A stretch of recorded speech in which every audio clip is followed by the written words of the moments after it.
मैं senior inspector Abhimanyu Jindal crime petrol Dastak में आप सभी का स्वागत करता हूं। हर इंसान की अपनी अलग सोच और सीमाएं होती हैं। अंग्रेजी में कहावत है, where ignorance is bliss it is folly to be wise. यानी जो इंसान ज्ञान से अनजान होता है वो अपनी मूर्खता को ही अपना ज्ञान समझ बैठता है। लेकिन सब कुछ जानते हुए भी अनजान बने रहना, नाइंसाफी को यह सोचकर नजरअंदाज कर देना कि वक्त हर घाव को भर देगा, हमेशा सही साबित नहीं होता।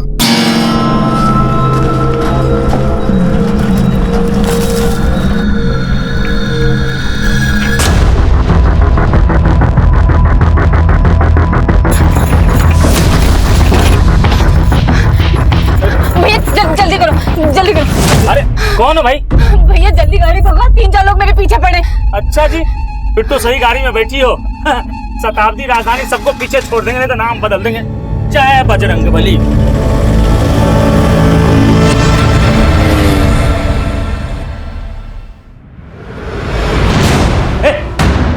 मेरे भाई की लाश कहाँ है? मेरे भाई की लाश कहाँ है? मेरे भाई की लाश। छोड़ो छोड़ो छोड़ो, क्या कर रहे हो? छोड़ो, क्या कर रहे हो? क्यों कर रहे हो? मुझे मेरे भाई की लाश चाहिए। तो भैया रहे नहीं, ऊपर से तुम लोग मुझे गलत लाश पकड़ा रहे हो। अरे इसे क्या देख रहे हो? यहाँ का इंचार्ज है, इसी ने सब कुछ किया होगा।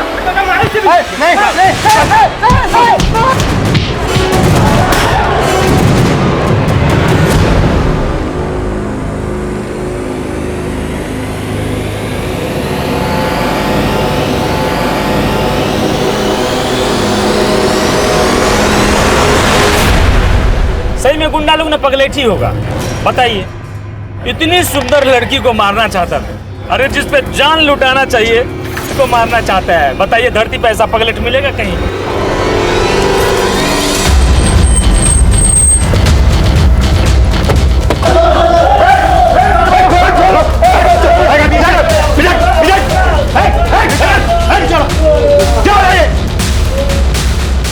देखिए ना सर, ये लोग मारपीट कर रहे हैं यार। सर, इन्होंने मेरे भैया की लाश बदल दी। लाश बदल दी मतलब? सर, मेरे भैया नरेश का सोना रोड पे मर्डर हुआ था। मर्डर? हाँ साहब, एक टेम्पो उन्हें उड़ा के चला गया था। पहले बोले डेथ एक्सीडेंटल है, और अब जब हम अंतिम संस्कार के लिए बॉडी लेने आए तो ये लोग हमें गलत बॉडी दे रहे हैं। विवेक क्या कह रहा है तू? तेरे नरेश भैया जिंदा है। आप कौन? सर, ये मेरी भाभी है, नरेश भैया की बीवी। पर ये तो बोल रही है कि नरेश जिंदा है और तुम बोल रहे हो सर, कि... इनकी दिमागी हालत ठीक नहीं है। भाभी आप घर जाइए, मैं यहाँ सब निपटा के आता हूँ। एक मिनट, आपको जो भी कहना है कहिए। साहब, हमारे साथ कोई मजाक कर रहा है। वो लाश नरेश जी की थी नहीं तो हम कैसे मान ले कि वो मर गए हैं? सर, ये शिनाख्त के लिए नहीं गई थी। सोना पुलिस ने नरेश भैया की बॉडी मुझे दिखाई थी। भाभी ने उनकी बॉडी तब देखी जब हम उन्हें अंतिम संस्कार के लिए ले जाने आए। गलत बॉडी देख के भाभी को लग रहा है नरेश भैया जिंदा है। पर तू तो कह रहा है कि तेरे भैया का एक्सीडेंट नहीं हुआ था, मर्डर हुआ। किसी पर शक जताया था? हाँ, नरेश भैया ओवरसीयर थे। एक कॉन्ट्रैक्टर अपना प्रोजेक्ट पास करवाने के लिए उन्हें रिश्वत देने की कोशिश कर रहा था। उन्होंने उस कॉन्ट्रैक्टर के खिलाफ एक्शन लिया था, उसी ने मरवाया होगा नरेश भैया को। बस कर विवेक, तू मैं कह रही हूँ तेरे भैया जिंदा है। अभी आप बीच बीच में क्यों बोल रहे हैं? मैं बात कर रहा हूँ। तू बार बार अपनी भाभी को चुप क्यों करवा रहा है? कहीं ऐसा तो नहीं है कि ये सब तेरा ही झोल मोल है? सर, अब आप भी सोना पुलिस की जैसी बातें कर रहे हैं। मैंने उन्हें कहा था नरेश भैया का एक्सीडेंट जानबूझकर करवाया गया है, लेकिन उन्होंने मेरी बात नहीं मानी। और अब इन्होंने जब बॉडी बदल दी है तो आप इनको बचा रहे हो। हम किसी को नहीं बचा रहे हैं, समझा? क्या चक्कर है? क्या बोल रहे हैं? लाश बदल दी? सर, इन लोगों को गलतफहमी हुई है। 9 नंबर की लाश इनकी थी, इनको दे दी हमने। अरे नंबर से हमें क्या लेना देना? पीछे रह के बात कर। सर, हमारे भैया को पहचानेंगे नहीं क्या? उनकी बॉडी अंदर है ही नहीं, इन्होंने कहीं गायब कर दी। तेरे नरेश भैया का फोटो है तेरे पास? सिंह, इसका नाम, नंबर, एड्रेस ले लो। जाइए जाइए, आप लोग आप भी जाइए, जाइए जाइए। करण, सोना पुलिस से जाके पता करो कि ये एक्सीडेंट का क्या चक्कर है। मैं तब तक यहां पर देखता हूं कि ये लाश वास्तव में बदली गई थी क्या फिर कहानी कुछ और है। अच्छा हुआ कि चटाई गाड़ी में था, नहीं तो ये भी खरीदना पड़ जाता। करती कहा तुम? हम तेरे जैसों को हक देते हो, दिलाते हैं। सही में जब से तुम गाड़ी में बैठी हो ना, एकदम इम्प्रेस कर दिया हमको। अब कंट्रोल नहीं हो रहा है, अब हो जाए। पैक भी खत्म हो गया। अरे पागल हो गया क्या रे? समझा थोड़ा? क्या हुआ? पहले कपड़े तो उतार ले। अरे अब भी उतार लेते हैं हम कपड़ा।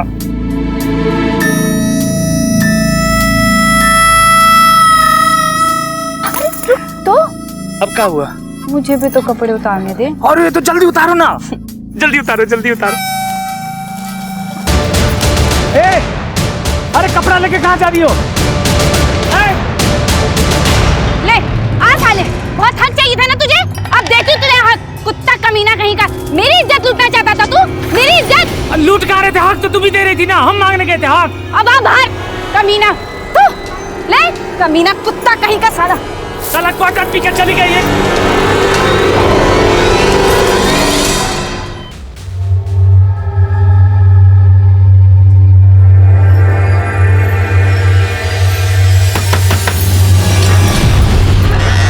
हाँ बोलिए।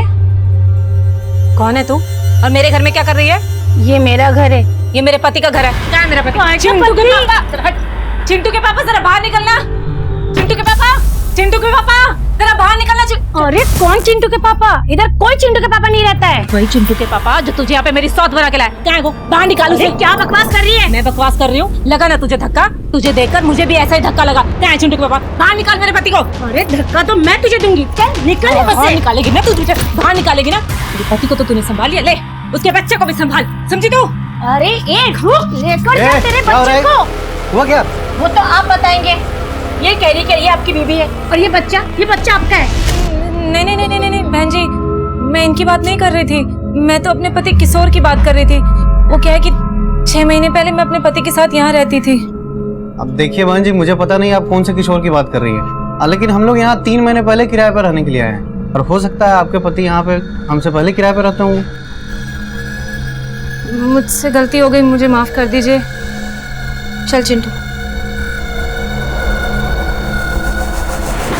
सर मैंने सोना पुलिस से बात की थी। सोना पुलिस को जो लाश सोना रोड पे मिली थी वो इसकी थी। लाश का चेहरा बुरी तरह से कुचला हुआ है, देखकर पहचान करना मुश्किल है। और विवेक बोल रहा है कि उसने शनाख्त की थी। सर सोना पुलिस ने वहां के लोगों से पूछताछ की तो सामने आया है कि एक्सीडेंट नरेश का ही हुआ था और वो ने एक्सीडेंट नहीं बल्कि सुसाइड लग रहा था। सुसाइड?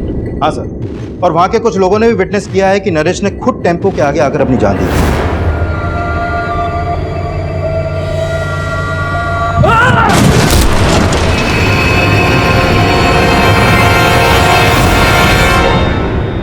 एक तरफ सोना पुलिस को कई ऐसे आई विटनेस मिले थे जिन्होंने नरेश को सुसाइड करते हुए देखा था, वहीं दूसरी तरफ नरेश का छोटा भाई विवेक बोल रहा था कि नरेश का मर्डर हुआ था और नरेश की पत्नी मालती का मानना था कि नरेश मरा ही नहीं, जिंदा है। और इन सब बातों के बीच नरेश की लाश बदले जाने का मामला हमारे सामने आया। इस केस में दोहरे मापदंडों को देखते हुए ये केस पूरी तरह से हमें सौंप दिया गया और हम सबसे पहले उस कॉन्ट्रैक्टर रिद्धेश सोलंकी से मिले जिस पर नरेश की हत्या करवाने का शक जताया जा रहा था। सर आप बेकार में मुझ पर शक कर रहे हैं। नरेश की मौत से मेरा कोई लेना देना नहीं है। हमने पता किया है, तुमने नरेश को रिश्वत ऑफर की थी अपना प्रोजेक्ट पास करवाने के लिए। सर हर कॉन्ट्रैक्टर ऐसा नहीं होता है। आप पहले नरेश के बारे में पता तो कीजिए। वो दिमाग से खिसका हुआ है, दिमाग की बीमारी की दवाई भी लेता था। अच्छा सर मैं झूठ नहीं बोल रहा हूँ, गुस्सा तो उसकी नाक पे चढ़ा रहता था और मैंने तो बस मिठाई का डब्बा उसको भेजा था।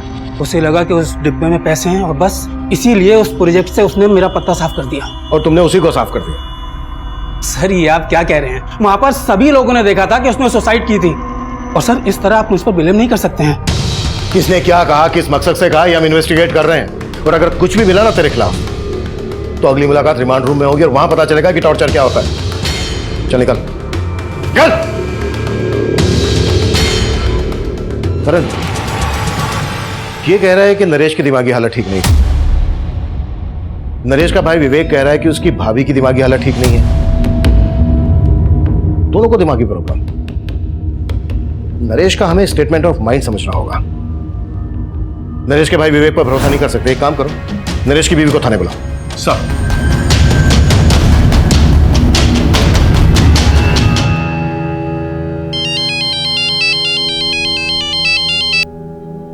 हाँ दिनेश बोलो।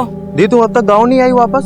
नहीं दिनेश, जब तक किशोर जी का पता नहीं लग जाता हम गांव नहीं आएंगे वापस।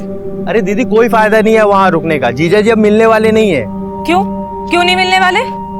अरे दीदी उनने अपना पता बदल दिया और तुम्हें बताया तक नहीं। अब कैसे उन पर भरोसा कर सकती हो? मैं बोल रहा हूँ वो तुम्हें धोखा देके गायब हो गए।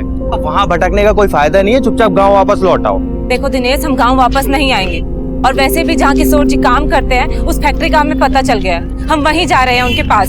दीदी, हेलो मम्मी, मुझे भूख लग रही है।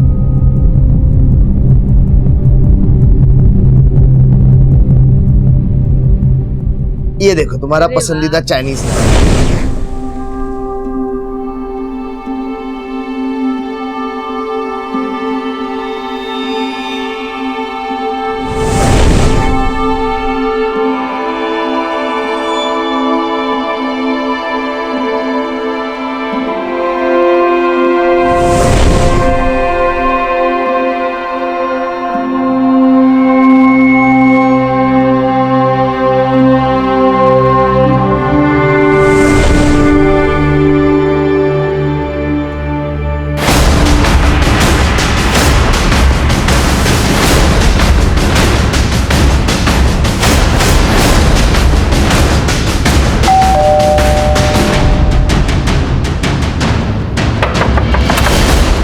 दरवाजा खोलने में इतनी देर क्यों लगा दी?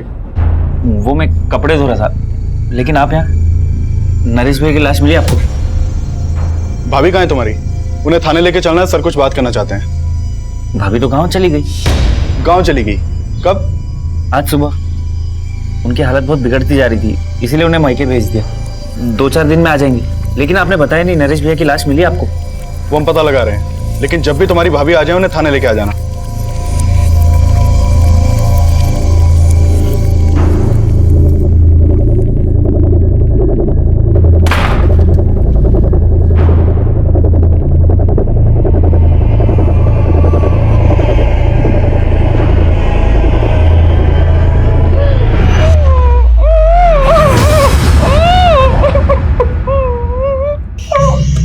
ज्यादा आवाज निकालने की कोशिश मत करो, वरना भैया की तरह आपके भी प्राण निकल जाएंगे।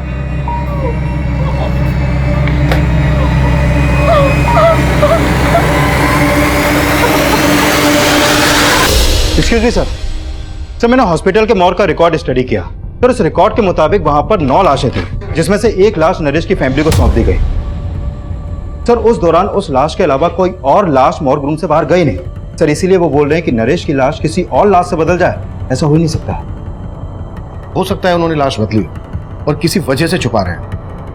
करें मॉर्ग रूम के एक आदमी की डिटेल निकाल। सर, ये कमिंग सर। कम प्रेम। सर, एक औरत आपसे मिलना चाहती है। वो अपने पति की मिसिंग कंप्लेंट लिखवाने आई है। बुलाओ। अब 6 महीने पहले मैं अपने पति किशोर के साथ पटेल नगर में रहती थी। उसके बाद मैं गांव चली गई। पिछले 1.5 महीने से मैं इनको फोन लगा रही हूँ, उनका फोन नहीं लग रहा है। उसके बाद मैं गांव से शहर आई और अपने घर गई तो पता चला कि उन्होंने बहुत समय पहले ही मकान खाली कर दिया है। तुम कह रही हो कि तुम्हारे पति किशोर का फोन 1.5 महीने से बंद था, और तुम अब आई हो हमारे पास? अब मुझे लगा कि शायद उन्होंने अपना नंबर बदल लिया होगा। मैंने गांव से उनकी फैक्ट्री में भी फोन किया था, लेकिन कोई मुझे सही से जवाब ही नहीं दे रहा है। कहाँ काम करता था किशोर? अब बंसल नाम की फैक्ट्री है, वहाँ पे मजदूरी करते थे। गांव से शहर आने के बाद मैं उनकी फैक्ट्री में भी गई थी। वहाँ के चौकीदार ने बोला कि किशोर जी अब यहाँ नौकरी नहीं करते। उन्होंने 6 महीने पहले ही यहाँ से नौकरी छोड़ दी थी। लेकिन साहब, मुझे ना शक हो रहा है उनकी फैक्ट्री वालों पे कि वो मुझसे कुछ छिपा रहे हैं, कुछ तो झूठ बोल रहे हैं वो मुझसे। तुम्हें ऐसा क्यों लग रहा है कि फैक्ट्री वाले झूठ बोल रहे हैं? क्योंकि साहब, किशोर जी हर महीने गाँव में पैसे भिजवाते थे। अगर उन्होंने नौकरी छोड़ दी होती तो फिर पैसे कहाँ से भिजवा रहे थे वो? कितना पैसा भेजता था किशोर तुम्हें? 6,000 रुपये महीना। हो सकता है उसने कोई दूसरी नौकरी कर ली हो। किशोर तुम्हें लगातार पैसे भेज रहा था, तो फिर उसने तुम्हें अपना सही एड्रेस क्यों नहीं दिया? कहीं ऐसा तो नहीं है कि उसका किसी के साथ कोई चक्कर हो? नहीं नहीं साहब, किशोर जी ऐसे नहीं है। वो कोई गलत काम नहीं कर सकते हैं। तुम दोनों की शादी कब हुई थी? 7 साल पहले हुई थी, और 1 साल पहले ही वो मुझे अपने साथ गांव से शहर लेके आए थे। साहब, मैं उनके साथ बहुत खुश थी। यहाँ पर मेरा बहुत ख्याल रखते थे वो। किसी चीज़ की कोई कमी नहीं आने दी उन्होंने। कब से ढूंढ रही हूँ, मुझे मिल ही नहीं रहे हैं। आप उन्हें ढूंढ दीजिए ना साहब। हाँ ठीक है, तुम ऐसा करो, किशोर का हमें फ़ोन नंबर, जिस फैक्ट्री में वो काम करता था वहाँ का एड्रेस, जहाँ रहता था वो एड्रेस, ये सब हमें लिखवा दो। अपना नंबर भी लिखवा देना। ठीक है नंदी।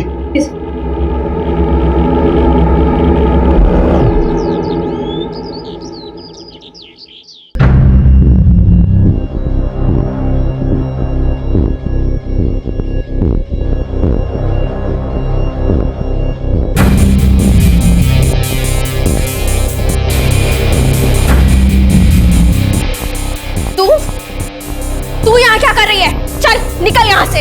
अरे कहा हुआ खुशबू, काय शोर मचा रही हो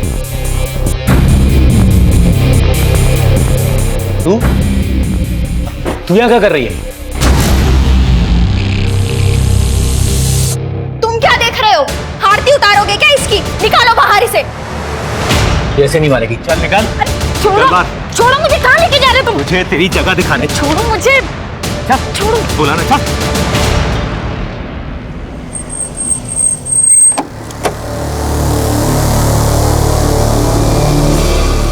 बंसल,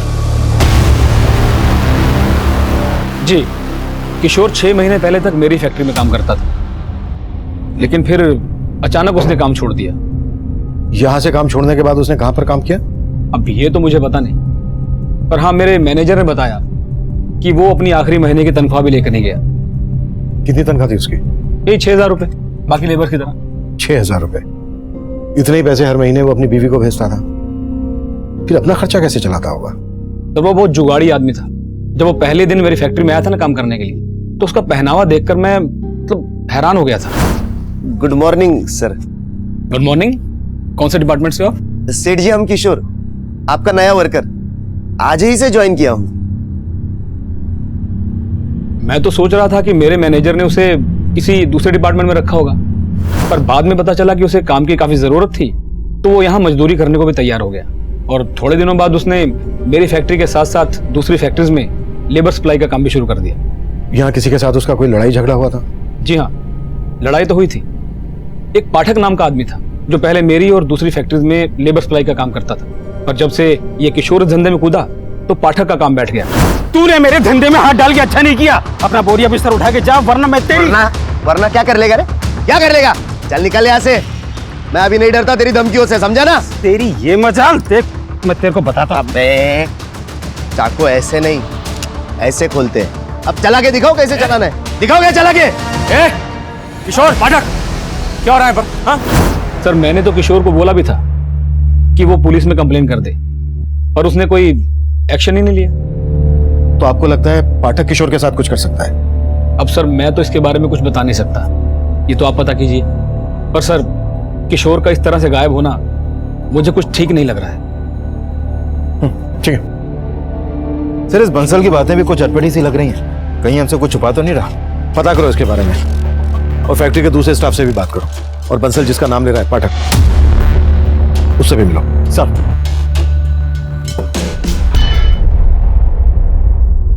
दी तू फालतू में जीजा जी के लिए आंसू बहा रही है। तू वहां गांव में तंगी में गुजारा कर रही थी और वो शहर में ऐश कर रहे थे। हम बोल रहे हैं धोखा दे रहे हैं वो तुम्हें, और तुम उन्हीं के लिए रोए जा रही हो। पुलिस स्टेशन से फोन है, लगता है किशोर जी के बारे में पता चल गया है।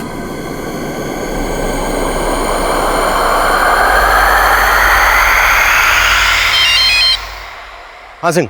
सर, मैंने पाठक के बारे में पता किया। वाकई किशोर से उसका 36 का आंकड़ा था। उठा लाओ। सर, वो काफी दिन से गायब है। सर, गुरुग्राम रेलवे स्टेशन के पास उसकी एक दुकान है, लेकिन दुकान भी काफी दिन से बंद पड़ी है। किशोर फिलहाल कहाँ रह रहा था, कुछ पता चला? सर, उसका मोबाइल नंबर उसके पुराने एड्रेस पे रजिस्टर्ड है, लेकिन सर वो घर उसने 6 महीने पहले ही छोड़ दिया था। किशोर अपनी वाइफ को हर महीने पैसे ट्रांसफर करता था। उसके बैंक अकाउंट से उसका एड्रेस पता करो। ओके? जैन सर। सर, मैंने किशोर की बीवी से बात की। वो पाठक क्या पाठक के काम से जुड़ी कोई भी बात नहीं जानती है। नरेश की बीवी आने वाली थी, कब आ रही है? हाँ सर, विवेक ने बोला तो था कि वो कल गांव से आने वाली है। और सर, इस मॉग इंचार्ज के बारे में भी कई बातें पता चली हैं। जैसे? उसके कॉल रिकॉर्ड में एक सस्पिशियस नंबर मिला है जो कई दिनों से बंद है। किसका नंबर है? सर, वो नंबर इस महेश नाम के लड़के का है। इसके घर में भी ताला लगा है। और सर, मैंने इस मॉग इंचार्ज के घर पे भी नजर रखवाई थी। सर, इसका लिविंग स्टैंडर्ड काफी हाई है। जितनी आमदनी नहीं है उससे ज्यादा तो खर्चे हैं इसके। मैंने भी नोटिस किया था, काफी महंगा स्मार्टफोन था उसके हाथ में, वो चेन सब पहने थे। एक मॉर्ग इंचार्ज के पास इतना पैसा, कुछ तो है जो ठीक नहीं है। करण, उठा लो और तोड़ो। सब बोलता हूँ साहब, दरअसल मैं लाश बेचने का धंधा करता हूँ साहब। जो लावारिस लाश मेरे मॉर्ग में आती है, जिनकी शिनाख्त नहीं होती, सरकार हमें उनके क्रियाक्रम करने के 5,000 रुपए देती। वो पैसे मैं जेब में रख लेता हूँ और लाश बेच देता हूँ साहब। किनको बेचता वो लाश? प्राइवेट मेडिकल कॉलेजेस को साहब। वो रिसर्च करने के लिए लाश खरीद लेते हैं। ये नरेश की लाश कहाँ है? वो गलती से मेडिकल कॉलेज चली गई, वहां दूसरी लाश जानी थी। कौन सी लाश? महेश नाम का एक लड़का है जो मुझे वो लाश सप्लाई करता है जिनका कोई रिकॉर्ड नहीं होता। कुछ दिनों पहले उसे एक लाश मिली थी जिसे मैंने 10,000 रुपए में खरीदा। महेश का मिलेगा अभी? सर वो पता नहीं, जब से उसे इन सब का पता चला है तब से वो गायब हो गया सर। हॉस्पिटल चल के वो लाश हमें दिखा अभी। और हाँ, उस मेडिकल कॉलेज का नाम क्या है?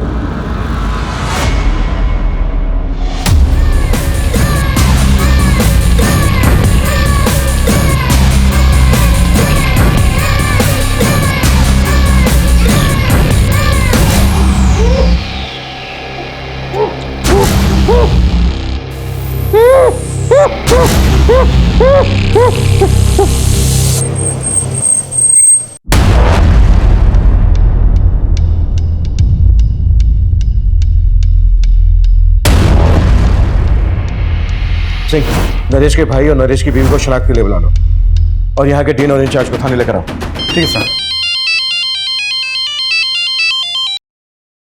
हाँ करण। सर, महेश ने जो लाश मॉर्ग इंचार्ज को दी थी मैंने उसको देखा अभी, तो मुझे लग रहा है ये लाश शायद किशोर की हो सकती है। What? सर बस मुझे लग रहा है, आई एम नॉट श्योर, क्योंकि इस लाश का चेहरा भी बुरी तरह बिगड़ा हुआ है, लेकिन इसकी कद काठी कुछ कुछ किशोर से मिलती है। तुरंत बायोमेट्रिक करके पता करो। और किशोर जहाँ रह रहा था पता चला? हाँ सर, उसका एक दूसरा एड्रेस मिला बैंक से। ठीक है, उसके एड्रेस पे जाके देखते हैं। मुझे एड्रेस मैसेज करो।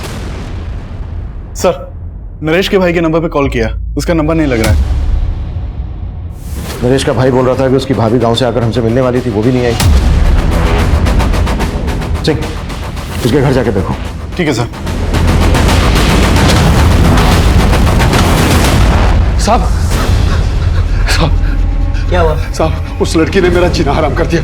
कौन लड़की? साहब उसने मेरे घर से गहने जेवर सब चुरा लिए और मुझे बांध के भाग गई। अरे वो तो ठीक है, लेकिन ये बताओ कौन है वो लड़की? वो इनकी बेटी है सर, और वो कोई नहीं, वो मैं। ये रहे वो गहने जो मैंने अपने ही घर से चुराए। मैंने इनको यहाँ भागते हुए देखा तो मैं भी यहाँ आ गई, क्योंकि इससे पहले ये मेरे खिलाफ कुछ बोले तो मैं अपनी बात आपके सामने कोई बात नहीं साहब, चोर है तू, पकड़ लो साहब इसको। भागी नहीं जा रही हूँ मैं कहीं। सर पहले आप मेरी बात सुन लीजिए, अगर फिर भी लगे कि मैं गलत हूँ तो कर देना मुझे अंदर। ठीक है, बोलो। बेटी हूँ मैं इनकी, और इनकी जायदाद पर कानूनी मेरा भी अधिकार है, लेकिन इनके बेटे और इनकी बहू यानी मेरे भैया और भाभी मुझे मेरा हक देना ही नहीं चाहते। कहते बाप की संपत्ति में बेटी का कोई हक ही नहीं होता। और जब मैंने कहा कि मैं कोर्ट का दरवाजा खटखटाऊंगी तो मेरे इस बाप और जो घर में बैठा है भाई, इन दोनों ने मेरे साथ बहुत ज्यादती की। और जब मैंने कोर्ट जाने की बात की तो इन लोगों ने जबरदस्ती कागज पे मेरा अंगूठा लगवा लिया। देख संध्या, तू सही नहीं कर रही है। और तुम ठीक कर रहे हो। देखो, तुम किसी से जबरदस्ती नहीं कर सकते। तुम्हारे घर का मामला है, शांति से सुलझा लो, क्योंकि अगर हमने दखल दिया ना तो बहुत दिक्कत होगी तुम्हें, समझे?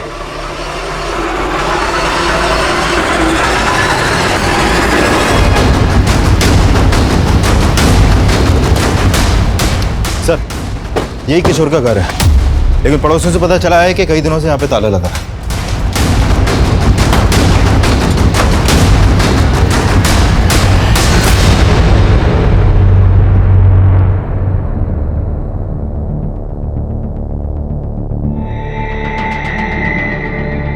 हाँ ठीक है, थैंक यू। सर, अंदर तो कुछ भी सस्पिशियस नहीं मिला। ये भी कम सस्पिशियस नहीं है कि जो आदमी 6 महीने पहले तक एक फैक्ट्री में मजदूर था, उसके बाद लेबर सप्लाई का काम करने लगा, वो इतने ठाठ से रहता हो। इस किशोर का करेक्टर को समझ में नहीं आ रहा है। शायद 2 नंबर का काम करता हो। किशोर की कुंडली निकालो और आसपास में भी पूछताछ करनी है।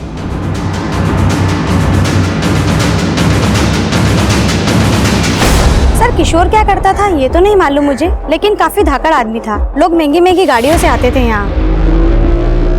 किशोर के साथ यहाँ कोई और भी रहता था? फिलहाल तो वो अकेला रहता है, लेकिन कुछ टाइम पहले उसकी बीबी भी यहीं रहती थी।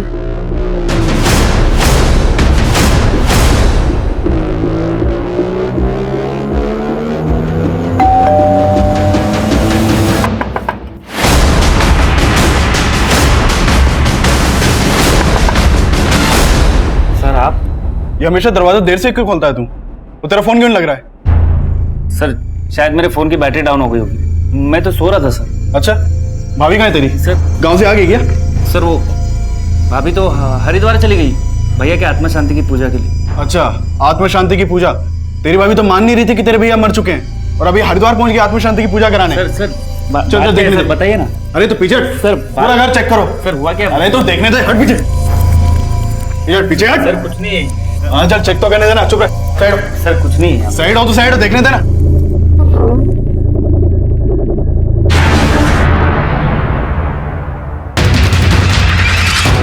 मालती, नंदिनी जल्दी आओ। पकड़ इसको।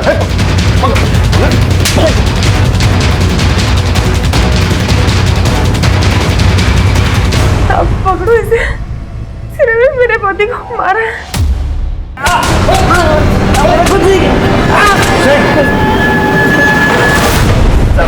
मैंने चल बोल। कुछ नहीं किया साहब। कुछ नहीं किया? साहब मैंने कुछ नहीं किया साहब, मैंने कुछ नहीं किया। सिंह, उल्टा लटकाओ। साहब साहब रुको साहब, साहब बता रहा हूँ, सच बता रहा हूँ साहब। चल बोल। अब मैंने सच्ची अपने नरेश भैया को नहीं मारा, लेकिन हाँ उनकी मौत के बाद उनकी जायदाद का लालच हो गया था मुझे। लेकिन मौज वालों ने गलत बॉडी दी थी, मैं तो वो लाश लेके भी चला देता, लेकिन भाभी बोलने लगी वो लाश नरेश भैया की नहीं है। लेकिन तूने अपनी भाभी को किस मकसद से बंधक बना के रखा था? अब भाभी पहले से ही पागल थी और उस दिन के तमाशे के बाद मेरा दिमाग खराब हो गया था। मैंने सोचा उन्हें दबा दे के पूरा पागल कर दूं और खुद अकेले सारी संपत्ति का मालिक बन जाऊं। हो सकता है इसी मकसद के लिए तूने अपने भाई का एक्सीडेंट करवाया। नहीं साहब, इसमें मेरा कोई हाथ नहीं। मेरा यकीन कीजिए, मैंने अपने भैया को नहीं मारा।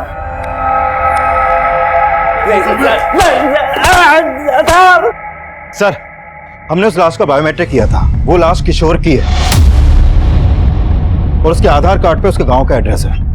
यानी अब यह कंफर्म हो गया है कि किशोर का मर्डर हुआ है और वो लाश जो महेश ने मॉर्गन चार्ज को दी थी वो किशोर की थी।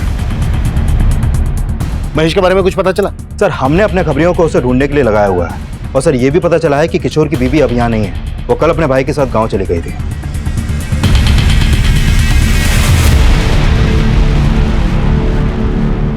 दीदी, खैर जो हुआ सो हुआ, भूल जाओ। हमको तो बस एक ही बात का डर है, अगर पुलिस वालों को उन बातों का पता लगा ना तो सिर्फ हम पर नहीं आप पर भी शक करेंगे। इसीलिए हम मना किए थे मत जाओ पुलिस वालों के पास।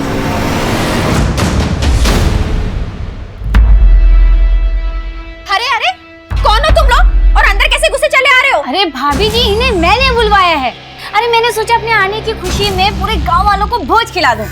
पागल हो गई हो क्या तुम? और तुम खड़े खड़े क्या देख रहे हो? निकालो इसे बाहर। अरे ये मुझे नहीं निकाल सकते। अगर इन्होंने मुझे निकाला ना तो तुम सब के सब जेल जाओगे। क्यों पापा जी? देख संध्या, तू चाहती क्या है? हिस्सा। चल दे दिया तुझे हिस्सा, मैं तुम्हें लिख के देता हूँ। पापा जी, अब मैं लिखे विखे पर भरोसा नहीं करूंगी। हाँ एक काम करते हैं, ये घर आप सब रख लो, लेकिन इस घर की आधी कीमत यानी कि 20 लाख रुपए कैश मुझे दे दो, कर लेते हैं समझौता।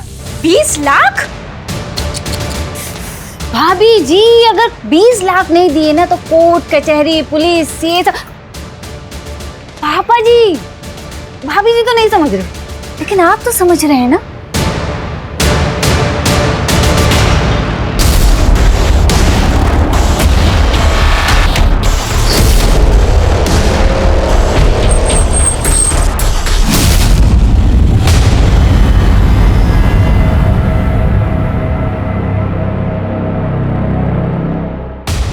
हमें तो पहले ही लग रहा था कि किशोर के साथ कुछ ऐसा ही हुआ होगा। तो तुम मान रही थी कि किशोर का मर्डर हुआ था? इसे जानती हो? कौन है ये? हमें शक है कि किशोर के मर्डर में इसका हाथ है, लेकिन किशोर को मरवाने में दिमाग किसी और का है। सर किसकी बात कर रहे हैं आप? हमें यह भी पता चला है कि किशोर गुरुग्राम में एक आलीशान बंगले में रह रहा था अपनी बीवी के साथ। बीवी के साथ? सर,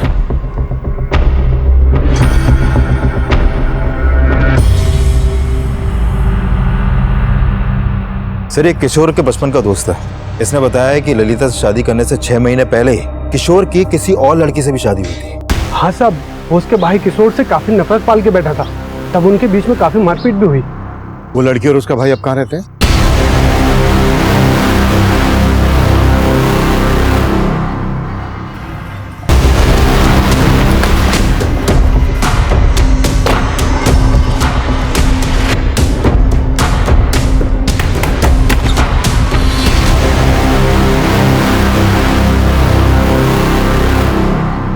दिए थे हम धमकी किशोर को। मेरी बहन से दूर रहना, मैंने जान से मारेगी देखो। ये चल। उसके बावजूद वो हमारी बहन को भगा ले गया। लेकिन सर इस बात को सालों बीत चुके हैं, अब ये सब क्यों पूछ रहे हैं आप? क्योंकि किशोर का मर्डर हुआ और पता चला कि किशोर नहीं बल्कि तुम्हारी बहन संध्या उसको अपने साथ लेकर भागी थी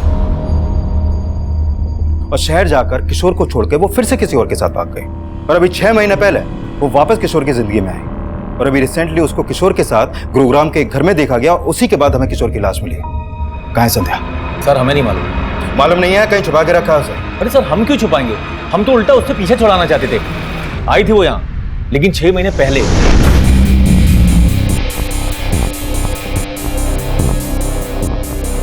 और आकर हमें ही चूना लगा गई।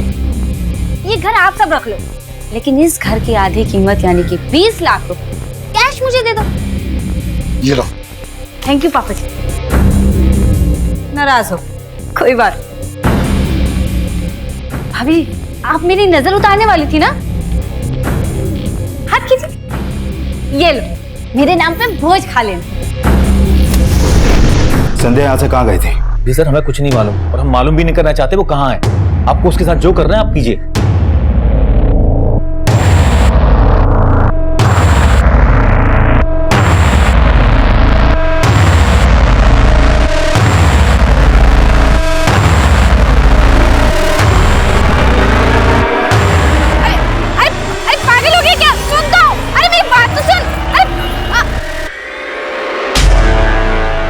सर संध्या के भाई और फादर से उसका एक नंबर मिला था जो काफी दिनों से बंद है। हो सकता है उसने कोई नया नंबर ले लिया हो, और अगर उसने कोई नया नंबर लिया है तो किसी ना किसी सर्विस प्रोवाइडर को उसने अपना आईडी दिया होगा। करण, टेलीकॉम कंपनी को संध्या का अपडेट भेजो, शायद उसका कोई दूसरा नंबर सामने आ जाए। Right sir. किशोर की पहली पत्नी संध्या किशोर मर्डर केस में प्राइम सस्पेक्ट बनकर सामने आई, लेकिन किशोर के काम से जुड़े कई ऐसे सवाल थे जिनका जवाब हमें अभी भी नहीं मिला था। और किशोर का वो घर जो किशोर की हैसियत से काफी आलीशान था, उस घर में संध्या ही किशोर की पत्नी बनकर रह रही थी। लेकिन गांव वालों के बयान के मुताबिक संध्या ने किशोर को कई साल पहले ही छोड़ दिया था। ललिता के रहते संध्या का किशोर की जिंदगी में वापस आना, कहीं ना कहीं ललिता और उसके भाई दिनेश का इसमें किशोर को मारने का मोटिव तो नजर आ रहा था। लेकिन इतना भी साफ था कि किशोर की लाश उस मॉर्ग इंचार्ज को महेश नाम के एक लड़के ने बेची थी। और पाठक के गायब होने का रहस्य भी हमारी समझ में नहीं आ रहा था। हमने पाठक, महेश और संध्या को ढूंढने के लिए अपना खबरी नेटवर्क एक्टिव कर दिया और हमें जल्द ही महेश के सोनीपत में छुपे होने की टिप मिली।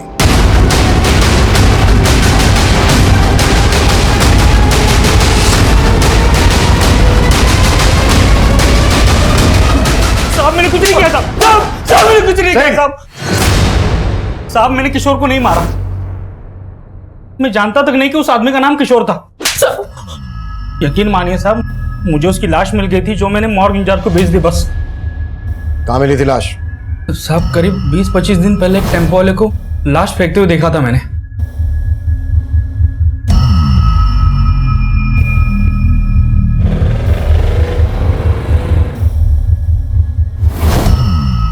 कौन था टेम्पो वाला? नंबर बोल टेम्पो का। साहब वो नंबर नहीं देख पाया, वहां पे बहुत अंधेरा था। ऐसे नहीं बोलेगा ये। कुटास! साहब मैं सच बोल रहा हूँ साहब। साहब मैं सच बोल रहा हूँ साहब। साहब साहब साहब मैं सच बोल रहा हूँ साहब।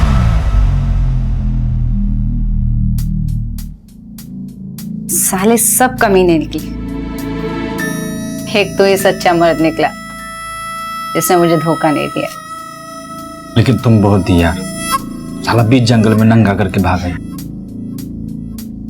लेकिन वापस आके तेरा घर भी तो बसाया। हाँ ठीक है, फाइल तैयार करो। ओके सर, एक मोबाइल सर्विस प्रोवाइडर ने संध्या के नाम एक नंबर अलॉट किया था। वो नंबर अभी सोनीपत में एक्टिव है।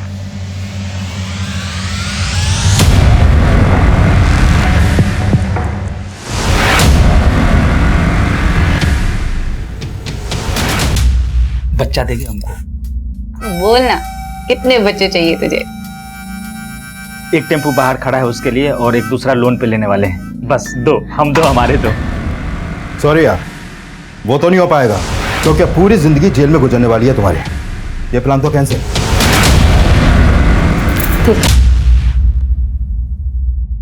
मैंने किशोर को प्यार के जाल में नहीं फंसाया सर, बल्कि सच तो यही कि मैं उससे बहुत प्यार करती थी, लेकिन उसके दिल में मेरे लिए प्यार नहीं। उसके लिए मैंने अपना घर छोड़ा, उससे भागकर शादी की, और उस कमीने ने मुझे कोठे पे बेच डाला।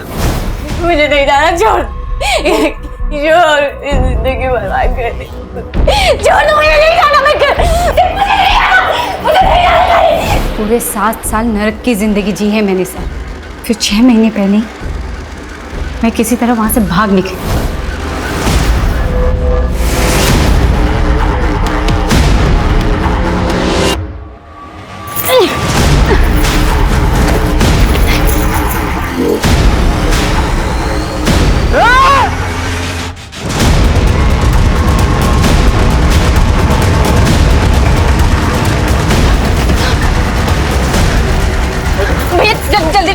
जल्दी करो। पूरी जिंदगी धोखे खाए हैं मैंने, लेकिन जीतू ने, उसने मुझे नई जिंदगी दी।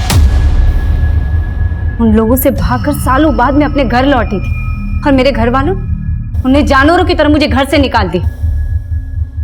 लेकिन मैं भी उनसे अपना हक लेके ही मानी। लेकिन पिछले 6 महीने से तुम गुरुग्राम में किशोर के साथ उसके घर में रह रही थी, उसकी जिंदगी में फिर से एंट्री मारी, उसे बदला लेने के लिए उसे मार डाला।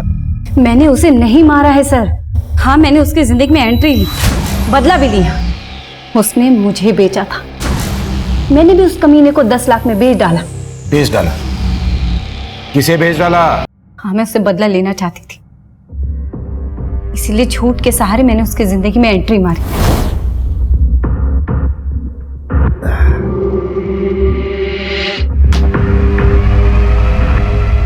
संध्या,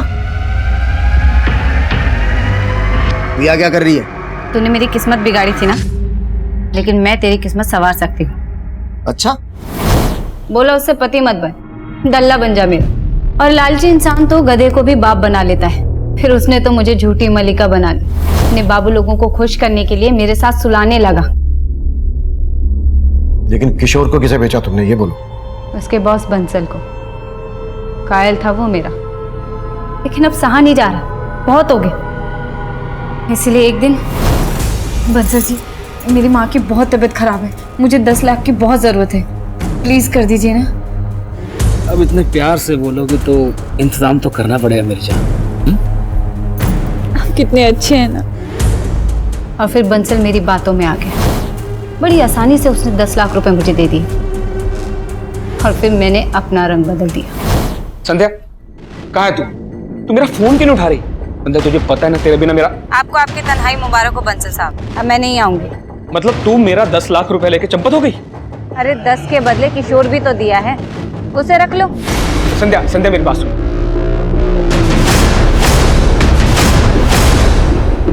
फिर मुझे नहीं पता कि किशोर के साथ बंसल ने क्या किया।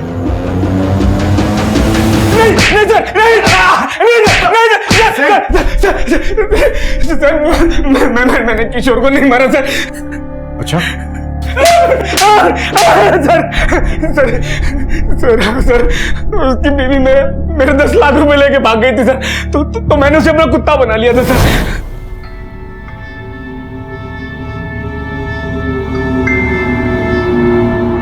पर एक दिन उसने भागने की कोशिश की सर।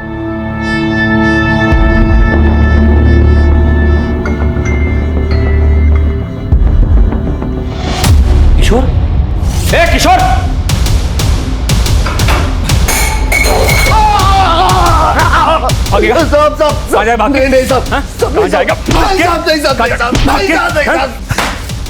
पड़ा रहा रात पर यहीं पर।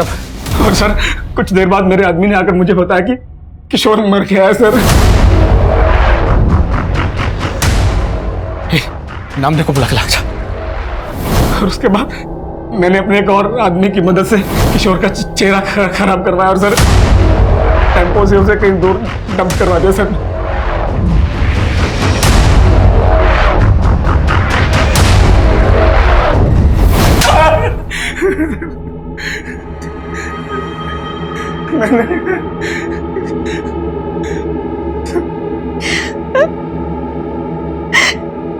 किशोर जी मेरे साथ भी यही सब करते थे।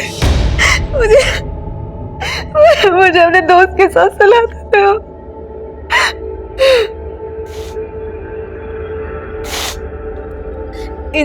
इन सब चीजों से थक कर मैं शहर से गांव भाग गई थी। ये बात तुमने हमें पहले क्यों नहीं बताई? मैं आपको बताना चाहती थी, फिर मैंने सोचा कि एक बार मुझे किशोर जी का पता चल जाए कि वो गायब कहाँ है। किशोर के चरित्र से जुड़ी बातें जो हमारे सामने आई, उस लिहाज से वो कभी भी किसी की भी नफरत का शिकार बन सकता था। वो जो करता आ रहा था वो पूरी तरह से गैर कानूनी था, अनैतिक था। उसके द्वारा किए जा रहे अपराध हर मोड़ पर दस्तक दे रहे थे, लेकिन ललिता ने इन दस्तक को पूरी तरह से नजरअंदाज किया। वहीं दूसरी तरफ संध्या ने उसकी असलियत हमें बताने के बजाय खुद बदला लेने का फैसला किया, और अंजाम यह हुआ कि वो इस केस की विक्टिम होने के बावजूद अपनी जिंदगी को अपराध के रंग में रंग बैठी। अब मैं सीनियर इंस्पेक्टर अभिमन्यु जिंदल आप लोगों से विदा लेता हूं। आपसे फिर मुलाकात होगी एक नए केस के साथ। देखते रहिए क्राइम पेट्रोल दस्तक। मकसद बताना नहीं, बचाना है। नमस्कार, मैं senior inspector Abhimanyu Jindal crime petrol Dastak में आप सभी का स्वागत करता हूं, और साथ ही हम सोनी टीवी और क्राइम पेट्रोल के माध्यम से अपने विंग कमांडर अभिनंदन का घर वापसी पर बहुत बहुत अभिनंदन करते हैं, स्वागत करते हैं।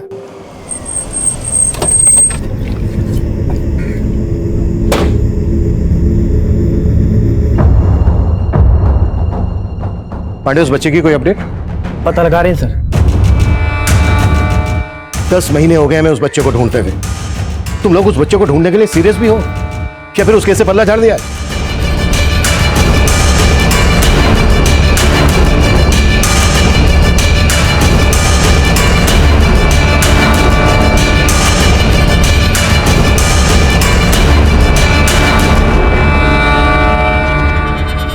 आज तक मैंने बहुत केस सोल्व किए, लेकिन वो केस सोल्व होने के बाद भी उसमें एक अधूरापन रह गया था, और वो अधूरापन मुझे आज तक कचोटता है।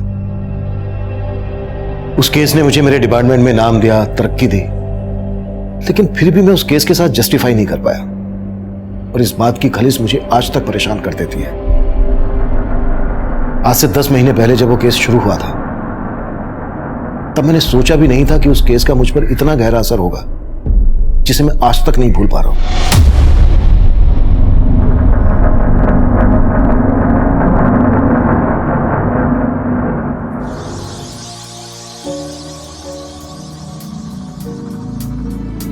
अरे वाह चीकू, तू तो कली से बिल्कुल फूल बन गई। चल अब थोड़ा सा खिल के बता, ठीक है? देख ऐसे। ये क्या कर रही है तू? चीकू तुझे मना किया था ना सब करना है। ऐसे काम करेगा? अब कौन भरेगा उसके पैसे? नौकरी तो निकाल दूंगा मैं तेरे को, पागल। चल भाग यहाँ से।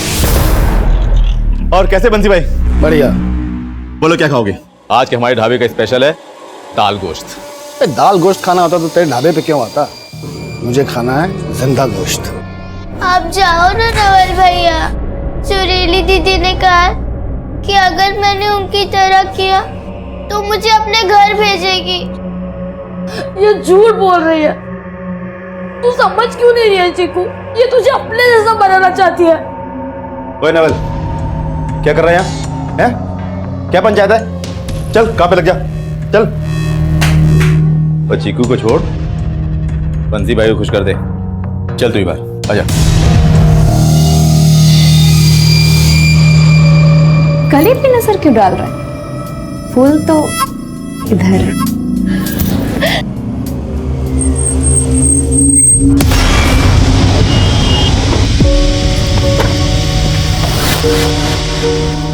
आप यहाँ से रिक्शा पकड़ लो। तुम एक काम करो, तुम ना वहाँ साइड पे खड़ी हो, मैं ऑटो देख कर आता हूँ। हाँ। हाँ तो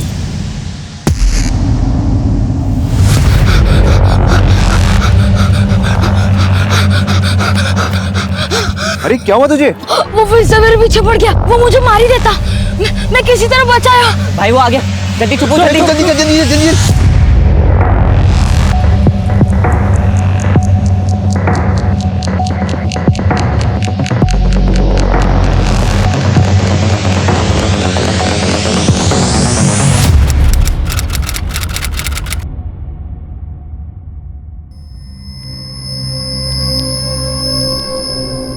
कहाँ से आ रहे थे आप और आपके हस्बैंड? सर हिसार से।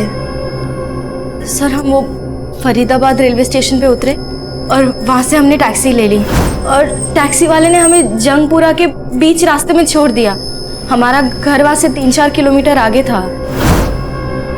जंगपुरा में कहाँ रहते हैं आप लोग? सर वो तो अमित को ही मालूम है। वो यहाँ जॉब करता है और शादी के बाद मैं पहली बार उसके साथ यहाँ आई। सर वो वहाँ से ऑटो लेने गया और फिर वापस ही नहीं आया और फिर करीब आधे घंटे बाद मुझे एक अननोन नंबर से फ़ोन आया। हेलो हेलो रचना, हाँ मैं अमित बोल रहा हूँ। अमित कहाँ हो तुम? मैं कब से तुम्हें फ़ोन कर रही हूँ। मेरा फ़ोन कहीं पे गिर गया था, उसी को ढूंढने में टाइम लग गया। बस मैं ऑटो को लेकर आ रहा हूँ, तुम वहीं पे रुको। ठीक है, आप हमें वो नंबर दीजिए जिससे अमित ने आपको कॉल किया।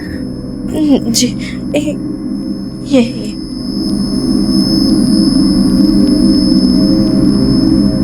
सर मुझे बहुत टेंशन हो रही है। सर नंबर अभी भी नॉट रीचेबल आ रहा है। अमित जरूर किसी मुसीबत में। आप लोग प्लीज उसका पता लगाइए। देखिए आप बिल्कुल मत घबराइए, आप इनके साथ जाइए और इनको बताइए आप टैक्सी से कहाँ उतरे थे।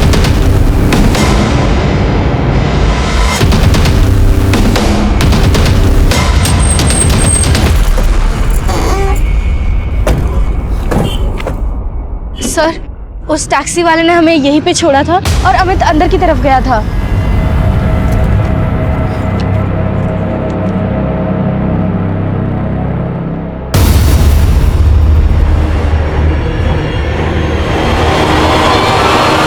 Police control room. हाँ जी बोलिए।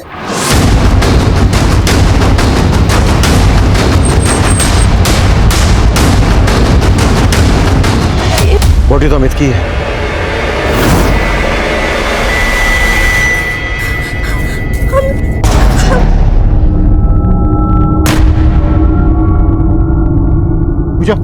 जल्दी से डॉक्टर के पास लेके जाओ।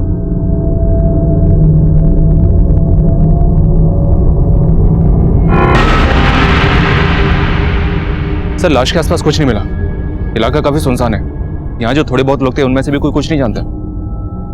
मर्डर बहुत ही ब्रूटल है वर्मा, और सिर्फ इसका मर्डर नहीं किया गया है, इसकी आंखें निकाल ली गई हैं, उंगलियां भी काट दी गई हैं। सर कहीं ऐसा तो नहीं कि कातिल को लगा हो कि हम लाश तक जल्दी नहीं पहुंच पाएंगे और उंगली काटने की वजह से बायोमेट्रिक करके इसकी पहचान करना भी मुश्किल होगा। पांडे बॉडी पोस्टमार्टम के लिए भिजवाओ। वर्मा जिस तरह से अमित का मर्डर किया गया है, किसी गहरी रंजिश की बुआ रही है। अमित के कॉल रिकॉर्ड्स निकलवाओ, रचना के कॉल रिकॉर्ड्स निकलवाओ और पता करो कि वो नंबर किस आदमी का था जिस नंबर से अमित ने रचना को कॉल किया था। Okay sir.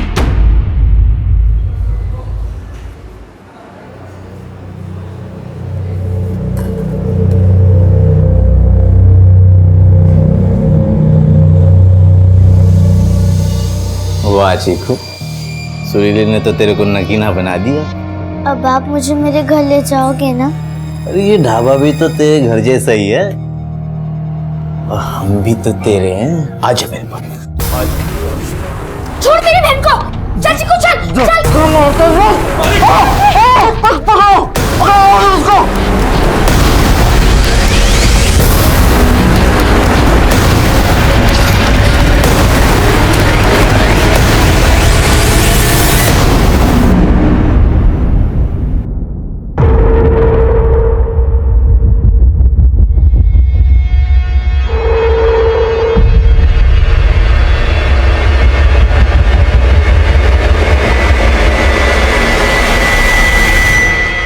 आपने कहा अमित के पेरेंट्स नहीं थे, आपने अपने पेरेंट्स से कांटेक्ट किया?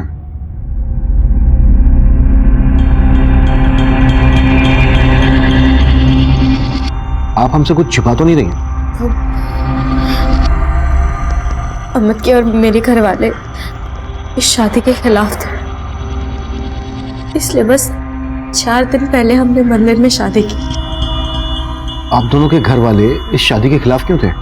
सर अमित हिसार में अपने चाचा के साथ रहता था। हम एक ही कॉलेज में पढ़ते थे और हमें एक दूसरे से प्यार हो गया, लेकिन हम एक ही गोत्र से हैं, इसलिए हमारे घर वाले इस शादी के खिलाफ थे। तो हम ये सब नहीं मानते थे, इसलिए हमने भाग के शादी कर ली। अमित जॉब कहाँ करता था? किसी टेस्को नाम की एक्सपोर्ट कंपनी में काम करता था। बस 2 महीने पहले उसे वो जॉब लगी थी। रचना, याद है जिस टेस्को कंपनी के बारे में मैंने तुमसे बात की थी? अरे जब मैंने इंटरव्यू दिया था, उन्होंने मुझे जॉब दे दी है। बहुत जल्द मैं वहां पे रहने का इंतजाम करूंगा और फिर हम शादी कर लेंगे। हम दोनों ने कितने सपने देखे थे, लेकिन एक ही झटके में सब कुछ।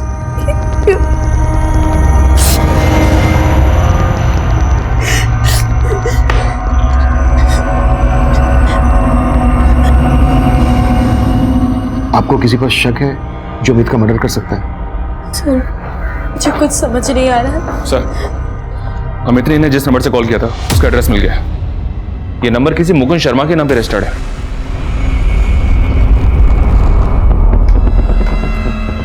आप जानती हैं इस मुकुंद शर्मा को?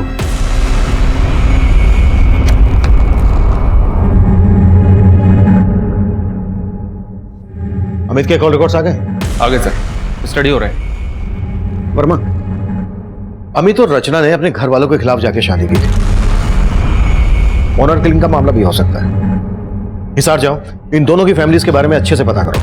हो सकता है हिसार से इन दोनों का कोई पीछा कर रहा हो। मैं तब तक मुकुंद को देखता हूं।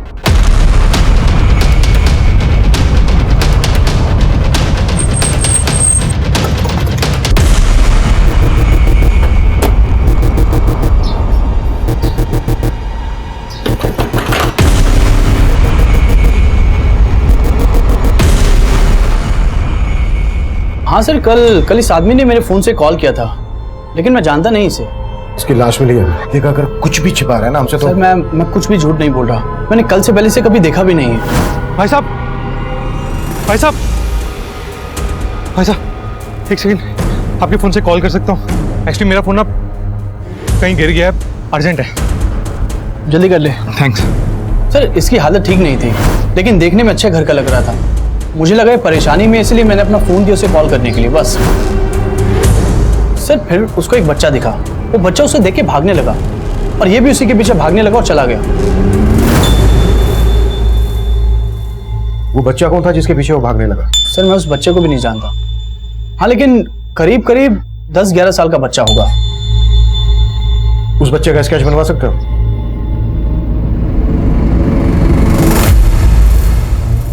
सर,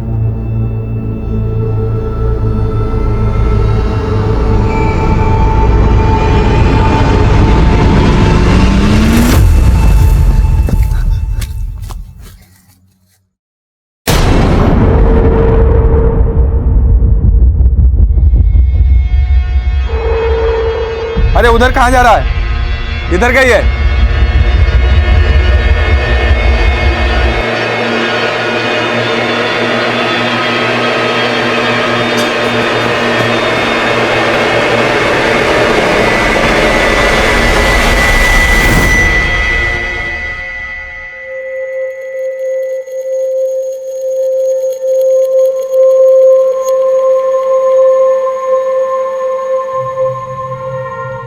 भैया, ये टेम्पो कहाँ जा रहा है? बहुत दूर, जहाँ पे अजय सेठ हमें कभी ढूंढ नहीं पाएगा। आप मेरा घर तो ढूंढ दोगे ना?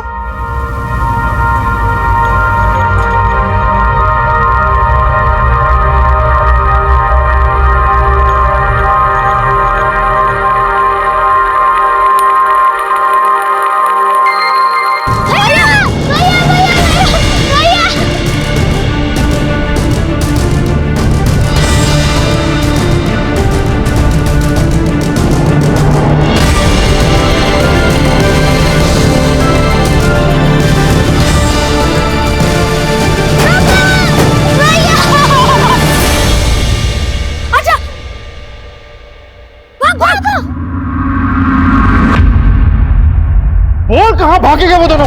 जबान नहीं तेरे पास? क्या से? अब क्यों से डांट रहे हो?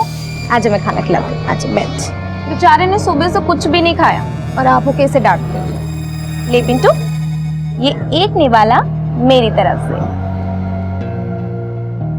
अच्छा पिंटू बताओ, ये नवल और चीकू कहाँ है? मुझे नहीं मालूम, बस इतना जानता हूँ कि नवल चीकू को अपने घर लेके गया होगा।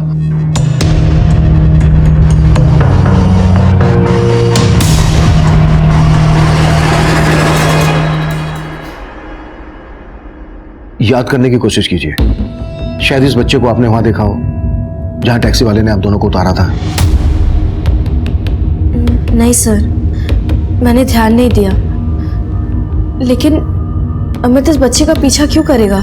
ये हम भी नहीं समझ पा रहे हैं, लेकिन अब तक जितना हमें पता लगा है उससे यही लग रहा है कि ये बच्चा वो आखिरी शख्स होगा जिसने अमित को देखा होगा, और शायद इस बच्चे ने उस आदमी को भी देखा हो जिसने अमित का मर्डर किया होगा।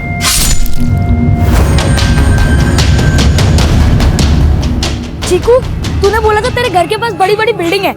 देख यहाँ पे कितनी बड़ी बिल्डिंग है, बता कौन? यहाँ मेरा घर नहीं है। तो चीकू, ऐसे तेरा घर नहीं मिलने वाला। अब हम कितना ढूंढेंगे? तू एक काम कर, तू अपने घर जाने के बारे में भूल जा। मैं यहाँ पे एक अच्छी सी नौकरी ढूंढ लेता हूँ, फिर मैं तेरा बहुत ख्याल रखूंगा। मुझे मेरे मम्मी पापा के पास जाना है, वो मुझे कितना ढूंढ रहे होंगे। ऐसे कैसे मिलेगा तेरा घर? तुझे नहीं ढूंढना तो मत ढूंढ, तू बस अपनी नौकरी ढूंढ, मैं खुद अपनी मम्मी पापा को ढूंढ लूंगी। चीकू, चीकू, तू पागल है क्या? तू ऐसे अकेले घूमेगा तो कोई तेरे को फिर से उठा ले जाएगा। मुझे अपने मम्मी पापा के पास जाना है। तू रो क्यों रही है? इतनी बड़ी हो गई है फिर भी रो रही है। ठीक है, मैं पहले नौकरी नहीं, तेरे मम्मी पापा ढूंढूंगा, ठीक है? अच्छा, अब तू सोच के बता, तेरे घर के पास कुछ तो ऐसी चीज होगी जो तुझे याद हो, जैसे कोई ढाबा, कोई दुकान या मंदिर मस्जिद, कुछ तो होगा।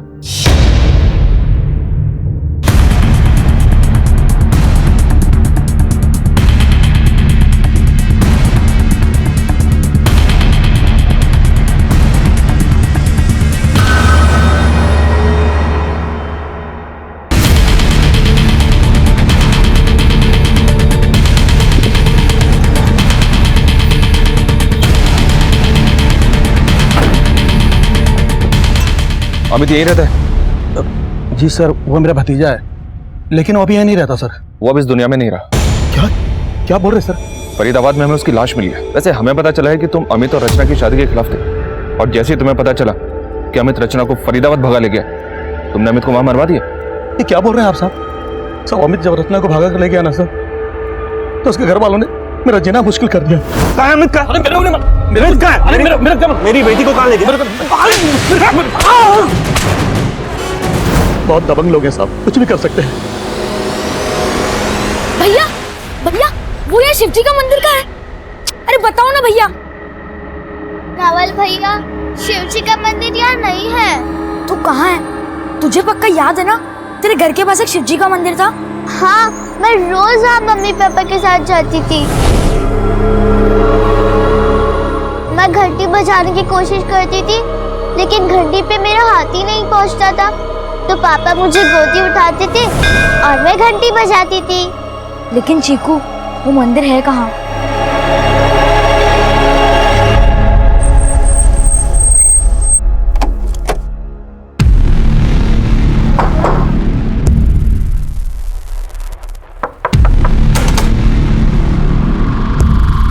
जी हाँ, अमित मेरी बेटी को भगा ले गया था, लेकिन मुझे ये नहीं मालूम कि वो दोनों कहाँ गए थे। क्या पता, आपको पता चल गया हो कि दोनों फरीदाबाद जाने वाले हैं, तो आपने अमित को? मालूम चल जाता तो सच में मार देता उस लड़के को, लेकिन ऐसा कुछ नहीं हुआ है। आप बस मुझे इतना बताइए, मेरी बेटी कहाँ है फरीदाबाद में?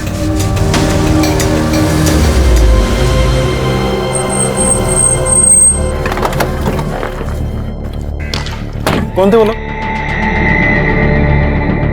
लड़को इधर सुनो। इन्होंने बताया कि ये लड़का तुम लोग के साथ यहाँ पे खेला करता था, जानते इसे? हाँ साहब, ये तो नवल है। कहाँ रहता है नवल? सर, नवल का कोई घर नहीं है, यहीं पास में एक ढाबा है जहाँ वो काम करता था।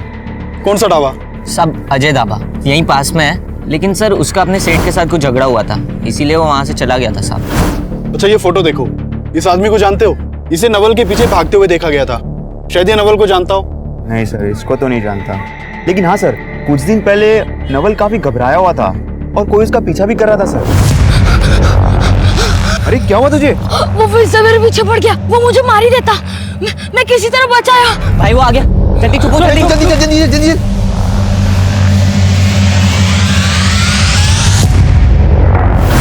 ध्यान से देखो, कहीं वही आदमी तो नहीं था? सर यही था, कह तो नहीं सकते। साहब हमें तो लगा था वो अजय का आदमी होगा। अजय कौन? उसी ढाबे का मालिक है सर, जहाँ नवल और चीकू काम करते थे।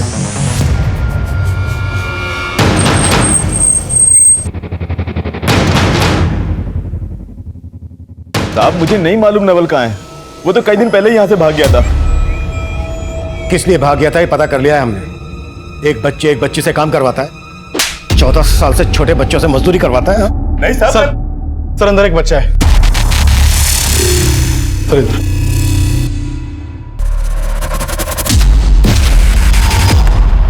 इसे तुरंत हॉस्पिटल पहुंचाओ। सर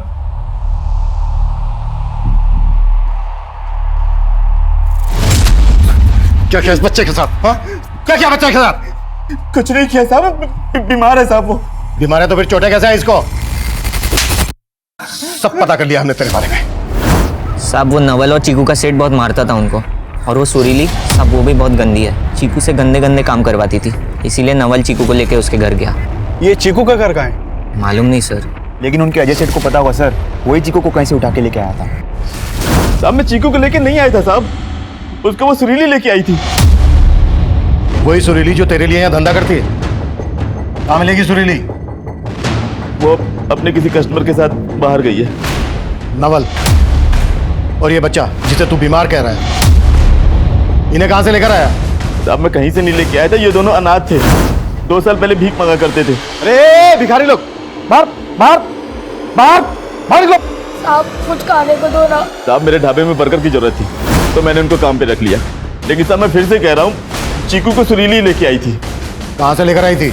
अपने किसी कस्टमर से साहब, और मैंने उसको खरीद लिया, लेकिन साहब उसके बारे में वो सुरीली ही जानती है। ये अमित है, मर्डर हो गया इसका। इसे नवल के पीछे भागते हुए देखा गया था। तेरा और इस अमित का क्या कनेक्शन है? साहब मैं नहीं जानता ये कौन है, और साहब नवल तो कई दिन पहले ही चीकू को लेके यहाँ से भाग गया था, और वो कहाँ पे है साहब मुझे कुछ नहीं पता साहब। नवल, चीकू और पिंटू चाइल्ड लेबर के विक्टिम बनकर सामने आए थे। हमने ढाबे के मालिक सहित ढाबे के कई लोगों को अरेस्ट कर लिया था, लेकिन सुरीली गायब थी और हम सुरीली के जरिए नवल तक पहुंचकर अमित मर्डर केस का रहस्य समझना चाहते थे। लेकिन उसी दौरान एक और चौंका देने वाला केस हमारे सामने आया।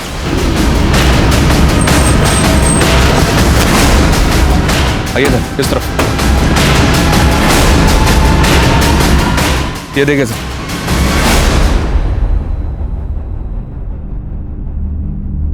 सर अमित की तरह इन तीनों की भी आंखें निकाल दी गई हैं और उंगलियां काट दी गई हैं। मर्डर का एमओ सेम है, शानी इनको मारने वाले ने ही अमित का मर्डर किया होगा। इनकी पहचान पता करो, सभी मिसिंग कंप्लेन स्कैन करो, शायद इनकी पहचान के जरिए हम अमित के कातिल तक भी पहुंच जाए। Right sir.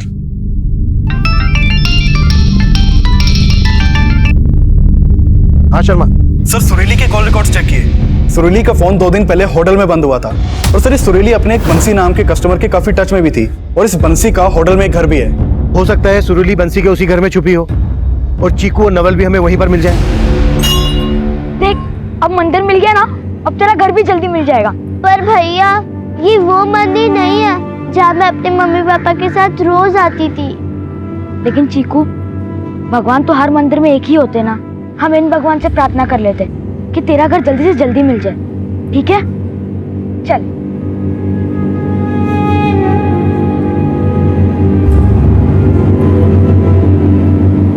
मैं घंटी बजाने की कोशिश करती थी, लेकिन घंटी पे मेरा हाथ ही नहीं पहुंचता था, तो पापा मुझे गोदी उठाते थे और मैं घंटी बजाती थी।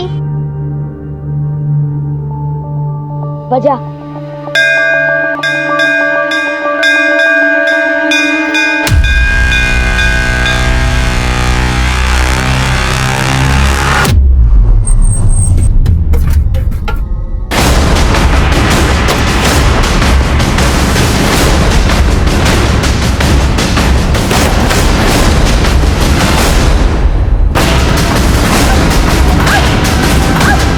वर्मा अंदर देखो, चीकू नवल मिलते हैं। पूजा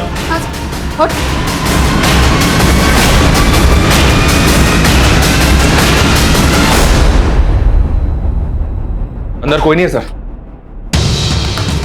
चीकू और नवल कहाँ है? साहब मुझे उनका कुछ नहीं पता। साहब मेरा धंधा गलत है, लेकिन मैंने कोई गलत काम नहीं किया। तुम और अजय चीकू से जो करवाना चाहते थे वो गलत नहीं था? अब ये मुंडी नीचे मत करो। चीकू को कहां से उठा के लाई ये बोलो। साहब वो आप लोग का ही आदमी चीकू को मुझे दे गया था। हम लोग का आदमी? कहना क्या चाह रही हो? साफ साफ बोलो। साहब 1 साल पहले एक धनंजय नाम के हवलदार ने चीकू को मुझे दिया था। हवलदार? हाँ साहब। और साहब अब वो पलवल थाने में है। चीकू उसकी बेटी है।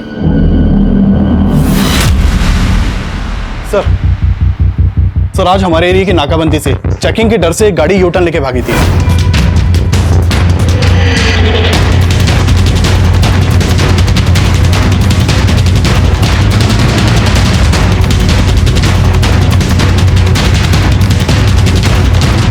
सर हमारी टीम ने उस गाड़ी का नंबर नोट किया था।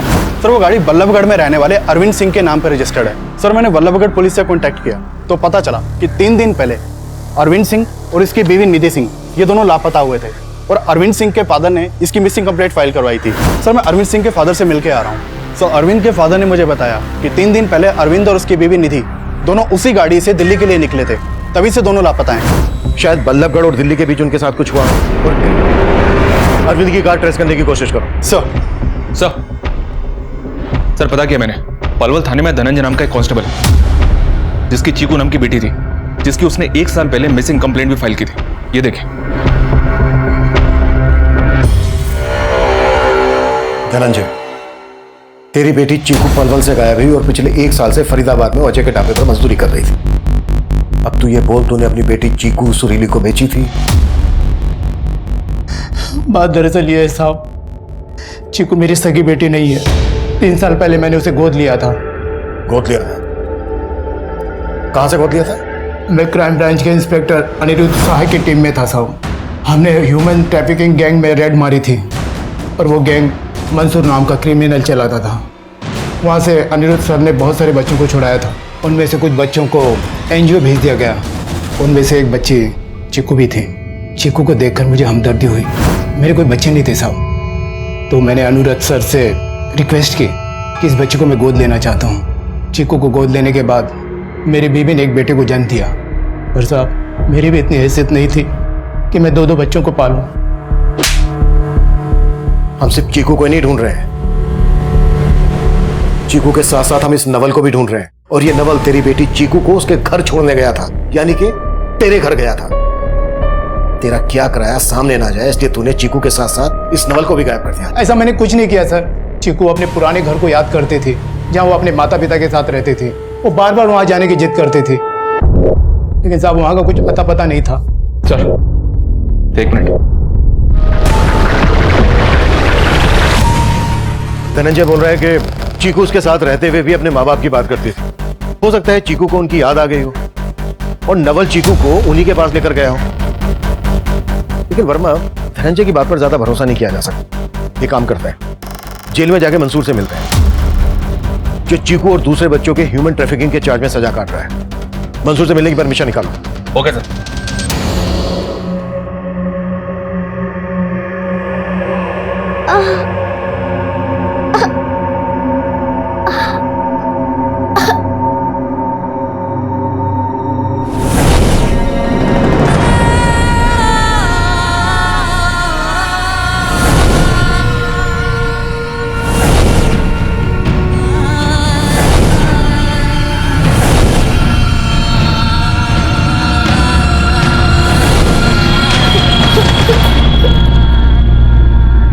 सर इन तीनों लाशों की पहचान हो गई है जो हमें एमजी रोड पे मिली थी।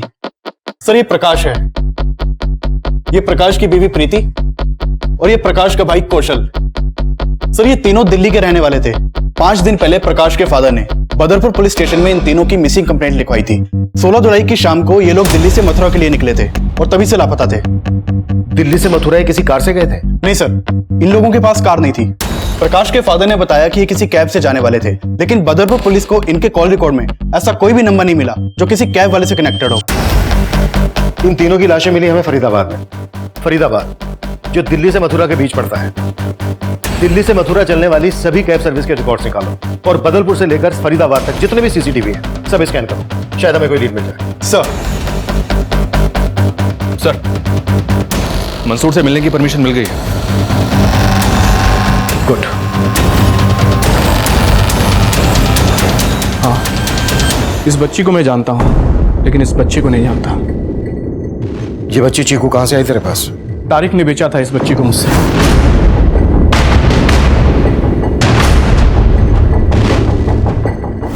ये तारिक कहाँ मिलेगा? मैं तो 3 साल से जेल के अंदर हूँ। मुझे बस इतना मालूम है कि तारिक खान मार्केट की किसी जगह में रहता है। उसी को पता होगा ना साहब कि बच्ची उसके हाथ कैसे लगी। ह्यूमन ट्रैफिकिंग के लिए सजा भुगत रहे मंसूर के मुताबिक हिस्ट्री शीटर तारिक वो आखिरी शख्स था जिसने चीकू को अगवा किया, लेकिन तारिक काफी समय से अंडरग्राउंड था। चीकू और नवल तक पहुंचने के लिए अब हमें तारिक की तलाश थी और तारिक को ढूंढने के लिए हमने अपना खबरी नेटवर्क एक्टिव कर दिया था। वहीं हमें अपने खबरियों से अरविंद की उस कार की भी एक लीड मिली थी जो नाकाबंदी में बिना चेकिंग करवाए भाग गई थी। अरविंद की वो कार कोशी कला के एक गैरेज में देखी गई थी और उस गैरेज का मालिक चोरी की गाड़ियां खरीदता था। हमने उसे उठा लिया। उससे हमें पता चला कि उसने वो गाड़ी चंदन से खरीदी थी और चंदन को भी उठाने में हमने देर नहीं लगाई। सर मैं किसी अरविंद या निधि को नहीं जानता। मुझे तो कार दिल्ली हाईवे पर मिली थी सर उस कार के सारे दरवाजे और खुले हुए थे, चाबी भी पड़ी हुई थी सर उसमें। आसपास कोई नहीं था तो मैं कार लेके भाग गया। चल हमें वो जगह दिखा जहाँ तुझे कार मिली थी।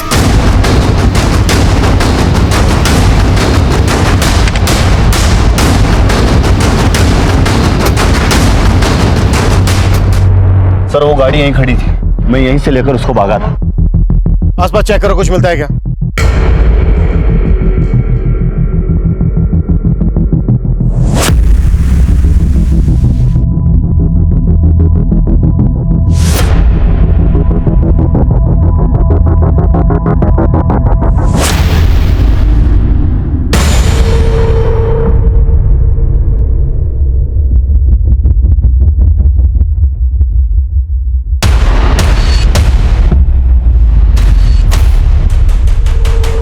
सर हम तो सोच रहे थे कि हमें अरविंद और उसकी बीवी की लाश मिलेगी यहाँ पर यहाँ का तो नजारा ही हिला के रख देने वाला है। इतनी तादाद में लोगों को मार के यहाँ डम किया गया, ये पक्का किसी गैंग का ही काम होगा। हमारे एरिया में कोई गैंग एक्टिव है, इतना बड़ा कांड कर गया, इसकी हमें भनक तक नहीं लगी। ऐसा कैसे हो सकता है? ये किसी सिर फिरे सीरियल किलर का काम भी हो सकता है। वर्मा, आसपास के सभी थानों में जितनी भी मिसिंग कंप्लेन है उन्हें फिर से स्कैन करो।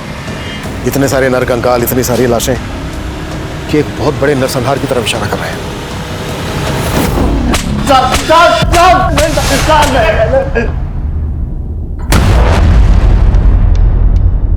अपने लोगों को बचा रहा है ना तू? ये बोल, और कौन कौन मिले हुए तेरे साथ जिन्होंने इतना बड़ा कांड किया? मैं किसी की रोह से नहीं हूँ सर, मैंने किसी को नहीं मारा। हाँ एक कार चुराई थी सर, बस मैं सच कह रहा हूँ सर। पांडे नहीं सर,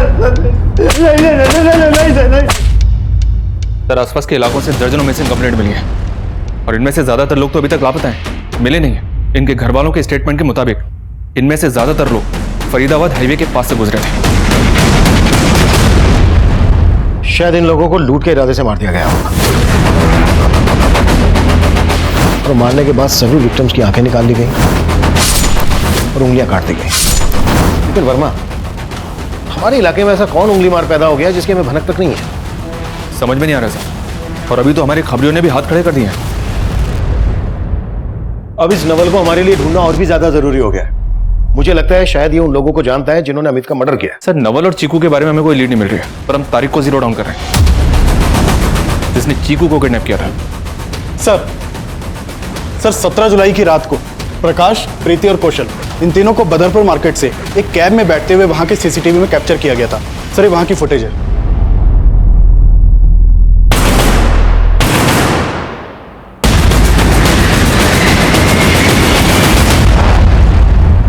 सर इस कैब का नंबर विजिबल है और कैब के ड्राइवर को थाने भी बुला लिया है। गुड। हाँ साहब, ये मेरी टैक्सी है और ये तीनों मेरी टैक्सी में बैठे थे। मैंने इनको फरीदाबाद रेलवे स्टेशन पे छोड़ा था। अगर तूने इन तीनों को फरीदाबाद रेलवे स्टेशन पे छोड़ा था तो फिर हमें इन तीनों की लाश एमजी रोड के पास कैसे मिली? लाश? हाँ लाश। साहब मैंने जब इनको उतारा तो ये तीनों सही सलामत थे। फोरेंसिक के लिए हमें तेरी टैक्सी चाहिए होगी। चाबी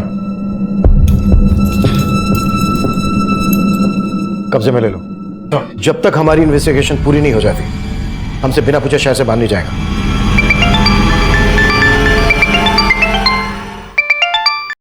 हाँ वर्मा। सर खबरियों से तारीख एक टिप मिली है, वो दिल्ली में है।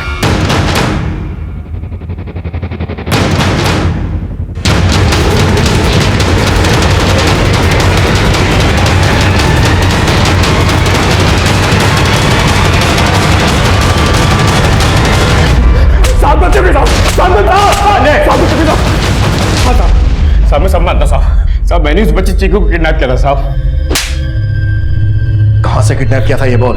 शादा से साहब। अब उसका घर वहीं पे। मैंने उसे आगे की हिडकी की थी तो उसके माँ बाप बहुत पैसे वाले हैं। एक दिन चुपके से मैंने मौका देख के उस बच्चे को किडनैप कर लिया।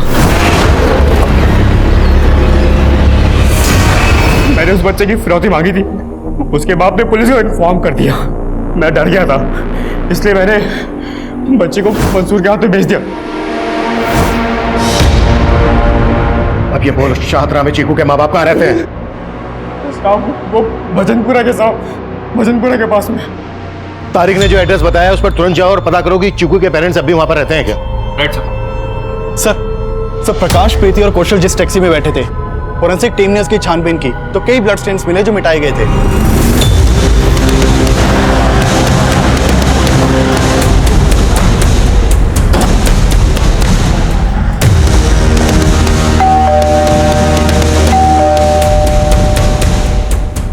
आप चीकू के फादर हैं? चीकू? ये बच्ची। ये तो मेरी बेटी दिया जैसी दिखती है। दिया? हाँ, ये मेरी बेटी दिया ही है। कहाँ है ये? 3 साल से ढूंढ रहा हूं मैं इसे।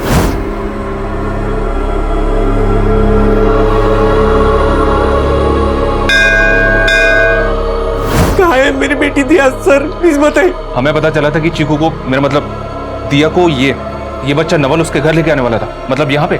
मैंने खुद 3 साल से मेरी बच्ची को नहीं देखा है। साहब मैंने कुछ नहीं किया। साहब मैंने कुछ नहीं किया। चलो जा शको। साहब मैंने किसी को नहीं मारा। नहीं मारा तो फिर तेरी टैक्सी में खून के धब्बे क्यों मिले? प्रकाश, कौशल, प्रीति, इन तीनों को तू नहीं मारा है। अब ये बोल इन तीनों के अलावा और कितने लोगों को मारा है और कौन कौन लोग शामिल है तेरे साथ? साहब मैं सच बोल रहा हूं, मैंने कुछ नहीं किया। उस रात मेरी टैक्सी कोई और चला रहा था साहब। कौन चला रहा था तेरी टैक्सी? रमन, भतीजा है मेरा साहब। लेकिन जब टैक्सी में खून के धब्बे देखे तो मैंने उसको पूछा। तो तू रमन को बचा रहा था? हाँ साहब, लेकिन साहब रमन ने अकेले नहीं किया सब, फिर उसके दोस्तों के साथ मिलके किया साहब। हमको ड्रग्स की तलब लग गई थी, लेकिन ड्रग्स खरीदने के लिए पैसे नहीं होते थे हमारे पास। और एक दिन साहब इतनी तलब उठी कि एक आदमी से पैसे छीनने के लिए हमने उसको मार दिया और उसकी लाश गड्ढे में डाल दी। सर उसके बाद जब भी हमें ड्रग्स की तलब लगती थी और उसके साथ भी वही करते थे जो हमने उस आदमी के साथ किया था। इसको क्यों मारा? और ये नवल के पीछे क्यों भाग रहा था? नवल चीकू को अजय से छुटकारा दिलवा के चीकू को उसके घर ले जाना चाहता था साहब, मगर ये सब के लिए उसे पैसों की ज़रूरत थी और उसके पास पैसे नहीं थे साहब। ये सब बातें कर ही रहे थे साहब, तभी ये आदमी हमारे पास ऑटो ढूंढते हुए आया। यार भाई यहाँ नजदीक में कहीं ऑटो मिलेगा? हाँ मिलेगा ना, वहाँ थोड़ा आगे जाइए, मिल जाएगा आपको रिक्शा। उसके हाथ में काफ़ी महंगा मोबाइल था साहब। हमने नवल से कहा अगर वो उससे फ़ोन छीन के हमें देगा हम उसे पैसे देंगे। सब पहले तो उसने मना कर दिया, लेकिन बाद में वो मान गया था साहब।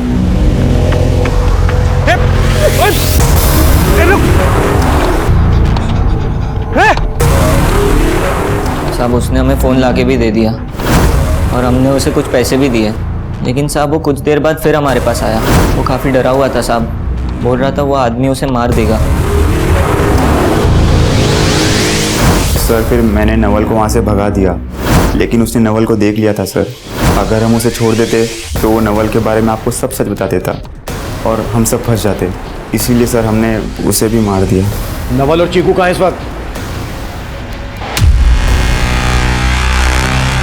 हे नवल, अंदर आ जा, हमें चीकू का घर मिल गया है। सच्ची?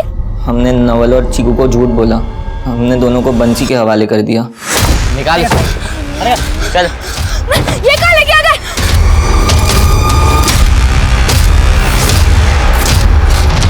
फिर हमें नहीं मालूम कि बंसी ने उनके साथ क्या किया। कहाँ मिलेगा ये बंसी?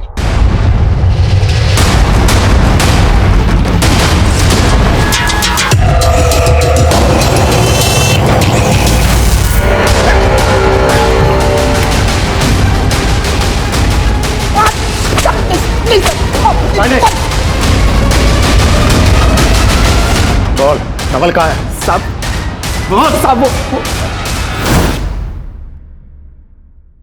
ए, लड़की को गाड़ी में डाल, उसको जाके बेच कहीं, नहीं चाहिए, चल। नहीं नहीं।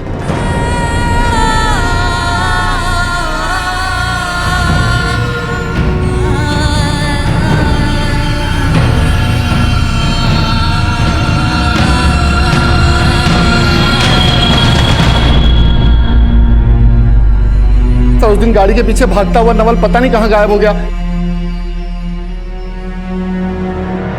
नवल भैया कहाँ है? मुझे नवल भैया से मिलना है। नवल भैया। हम पिछले 10 महीनों से नवल को ढूंढ रहे हैं और यही इस केस का अधूरापन है जो मुझे चैन नहीं लेने देता। हमने इस केस से जुड़े सभी चेहरों को बेनकाब किया, दर्जनों क्रिमिनल्स को सलाखों के पीछे पहुंचाया, लेकिन हम उस मासूम नवल को नहीं ढूंढ पाए जिसने सच्चे जज्बे से अपनी दोस्त, अपनी बहन चीकू के घर वालों तक उसे पहुंचाने के लिए अपना सब कुछ न्यौछावर कर दिया। चीकू को अपना घर मिल गया, अपने माता पिता मिल गए, पर नवल न जाने किन अंधेरों में खो गया। मैं नवल का फोटो अपने मोबाइल में लेकर आज भी उसकी तलाश में जुटा हूं, लेकिन नवल मुझे अभी तक नहीं मिला। मैं अक्सर सोचता हूं कि नवल अभी भी अपनी चीकू को तलाश कर रहा होगा, लेकिन मुझे इस बात का बहुत अफसोस है कि मैं नवल को अभी तक नहीं ढूंढ पाया। मैं उम्मीद करता हूं कि हम नवल को ढूंढने में बहुत जल्द सक्सेस होंगे। अब मैं सीनियर इंस्पेक्टर अभिमन्यु जिंदल आप लोगों से विदा लेता हूं। आपसे फिर मुलाकात होगी एक नए केस के साथ। देखते रहिए क्राइम पेट्रोल 10 तक। मकसद बताना नहीं, बचाना है। क्राइम पेट्रोल के और भी दिलचस्प कहानी देखने के लिए हमारे चैनल को सब्सक्राइब करें और बेल आइकॉन दबाना न भूलें।